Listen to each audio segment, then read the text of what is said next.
Okay, we are back. So we were talking about the acknowledgement of, once the law goes into effect, will it cover children conceived prior to the law or?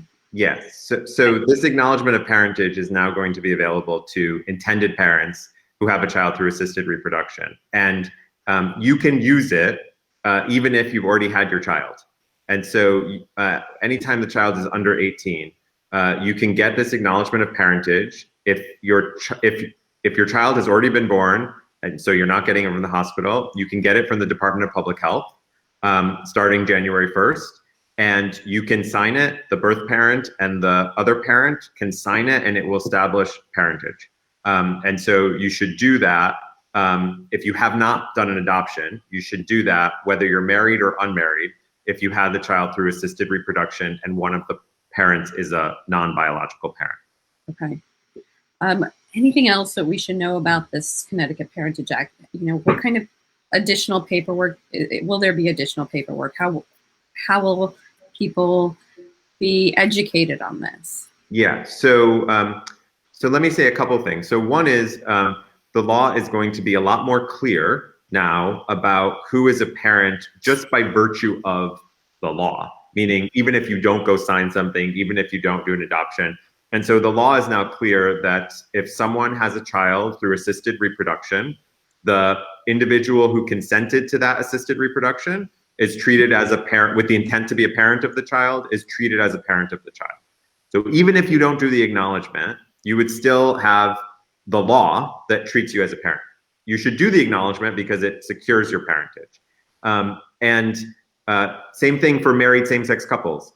You have a child, the law now is gender neutral, and it's going to treat the spouse of the birth parent as a parent. You should still go do the acknowledgement because it will secure your parentage and you can travel around without it. But you don't have to do that paperwork to be treated under Connecticut law as a parent of that child. There's going to be a few things in which you now can go to court to get a judgment of parentage. So if you are having a child through assisted reproduction, you can go to court and get a pre-birth order that says that upon the birth of the child, you will both be treated as the legal parents of that child. Again, the law provides that, but you might want that judgment. And so those are the kinds of things that now they were available in the surrogacy context, but not in other assisted reproduction contexts that will be available. Now, here's a question. Does the Parentage Act allow one to opt out of parentage? Yes. Biological parent who in agreement with the other partner gives up the rights? So that's a great question. So it depends whether we're talking about assisted reproduction or not. So if we are talking about sexual procreation, there is no state in the country where someone can say, I'm not a parent of the child if the child was conceived through sex. If we're talking about assisted reproduction, someone can be a donor and not a parent.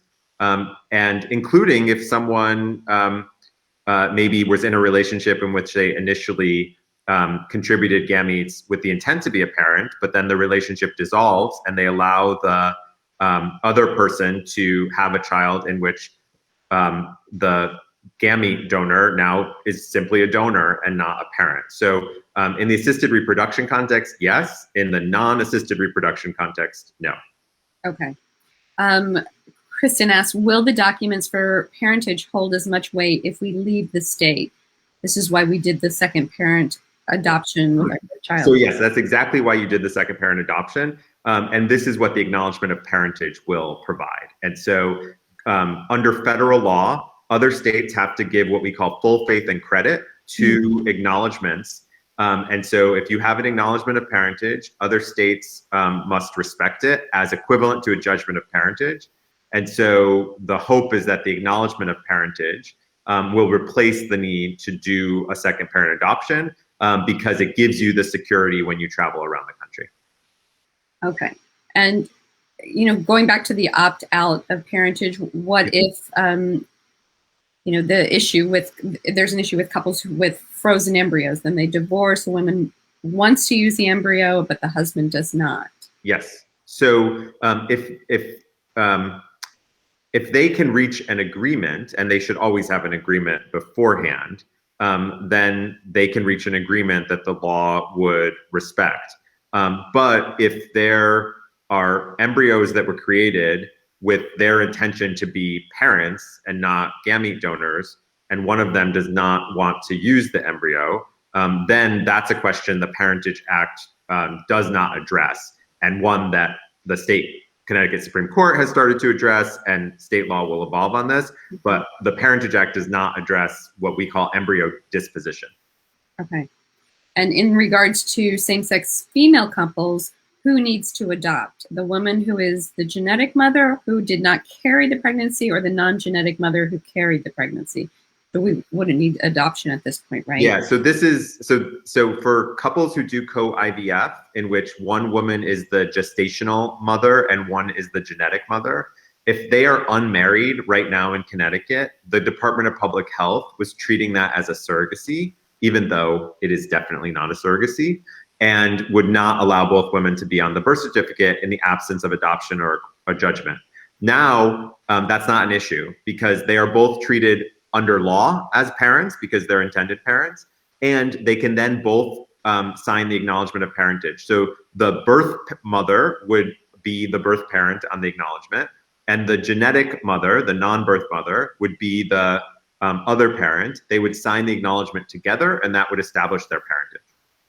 Excellent. Is there anything else that we haven't covered that you think is important to mention? No, I think you've covered. I mean, one thing just for folks who are going through surrogacy, Connecticut already had, largely because of a 2011 Connecticut Supreme Court decision, a favorable surrogacy regime that allowed individuals to engage in a surrogacy arrangement and be treated as parents if they were the intended parents. That's going to continue to be true.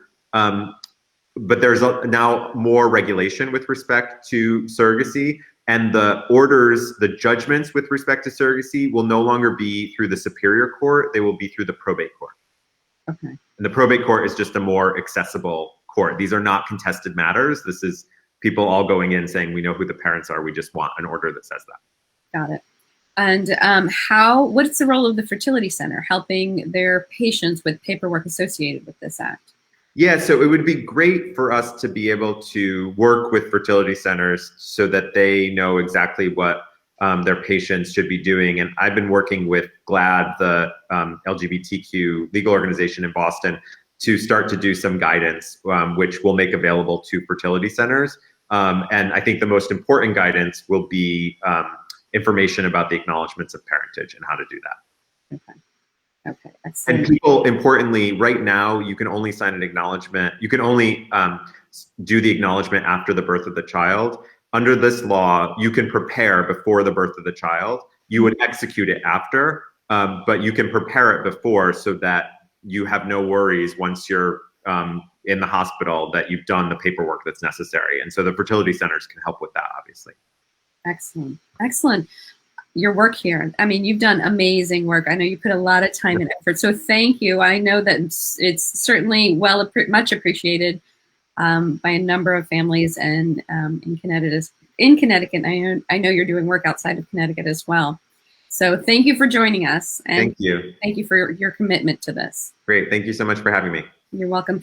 And thanks for joining us. And we'll be back next week for another Lunchtime Live at the Center. See you next week on Wednesday at 12:30. Take care.